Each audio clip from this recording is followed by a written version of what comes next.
2Time just got their new rework, and quite frankly, it's amazing. It fits their character well story and personality-wise, while also bringing something to the team. Today, I'm gonna be telling you how you can become one of the best 2Time players out there. If you have any more suggestions on how to play them, you can leave them down in the comments below. Okay, now on to the video. So, you have your crouch ability, your dagger ability, and your ritual.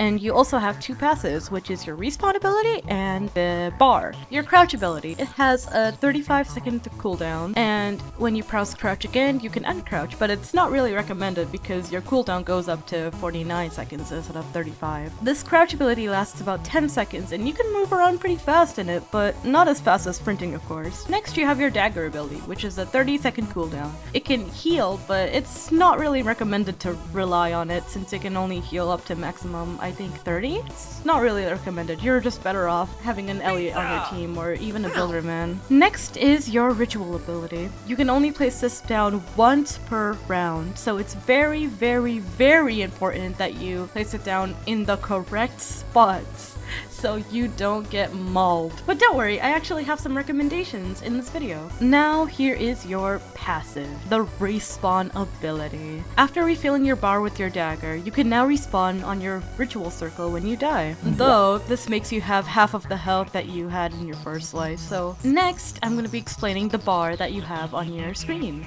Whenever you hit someone, you're going to realize there's a big bar on the side of your screen. If it's all the way purple, you have the ability to respawn. You can get this ability in 2 hits if you attack at the back, though you can get this normally in 3 hits. In other words, get a spot for your ritual, go at it with your dagger, and get your hits in on the killer to fill your bar. After the bar is filled, you have the ability to respawn where you place your ritual. Don't be afraid to crouch and strike.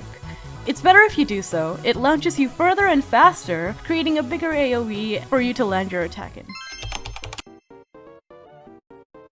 2Time's team in the role is being a distractor of some sort, or at least being a staller. Most of the time, when you hit the killer, they are bound to chase you because obviously you don't have any ability to defend yourself anymore. Buy your other teammates some time. Again, focus on getting those hits before you go fooling around with the killer. A tip here is to go AFK. Well, not entirely AFK.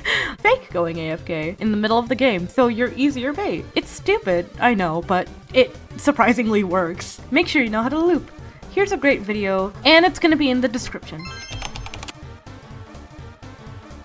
Ritual placements are so essential to your routine as playing 2Time. You need to have the perfect ritual in placement to ensure that you win the game. Some things to note is higher ground and edges of the map are your best placements. Middle placements are only really used for flat areas such as Planet Vaz. Anyway, I'm gonna be showing you pictures with the help of my friend Ronnie, who is Jason, to help you see where you could place your ritual in each map.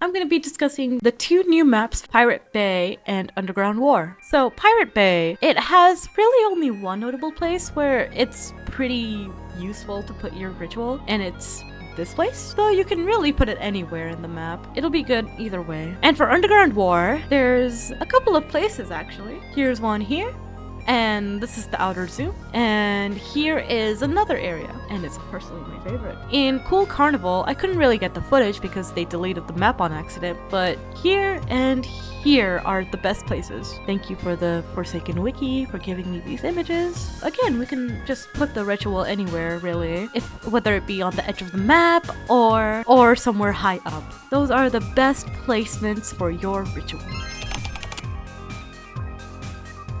Last man standing. It's always quite literally the scariest part of the game, but luckily, Two-Time is a self-sustaining character. They're a survivalist. Here are some of my personal tips to help you in Last Man Standing. Before the game, you should always try and find a Bloxy-Cola. Bloxy-Colas are one of the most underrated items in the game. You can make an immense amount of distance with a Bloxy-Cola. Second, you should use your crouch ability in Last Man Standing at the start of it. This is similar to using Noob's Ghost Burger. It allows you to be undetected by the killer when it points out your location. So basically, you use your crouch and then Bloxy-Cola to make distance and go all the way to the other side of the map.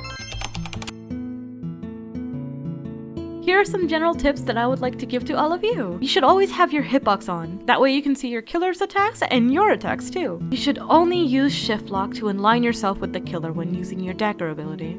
Otherwise, don't use shift lock. You need to make your movement unpredictable. Always stay in groups after you get your hits in. After you get your hits in, you need to always try and protect your fellow teammates by stabbing the back of the killer. And also to keep yourself safe. A notable thing to know is that you gain weakness in your second life when you first respawn. This is why it's so crucial to have your ritual point in such a secure place, so your weakness can go away safely. And that's all I really have to say.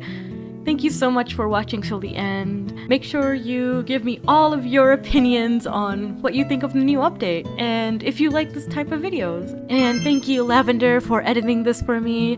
And thank you Ronnie for helping me gather all the footage.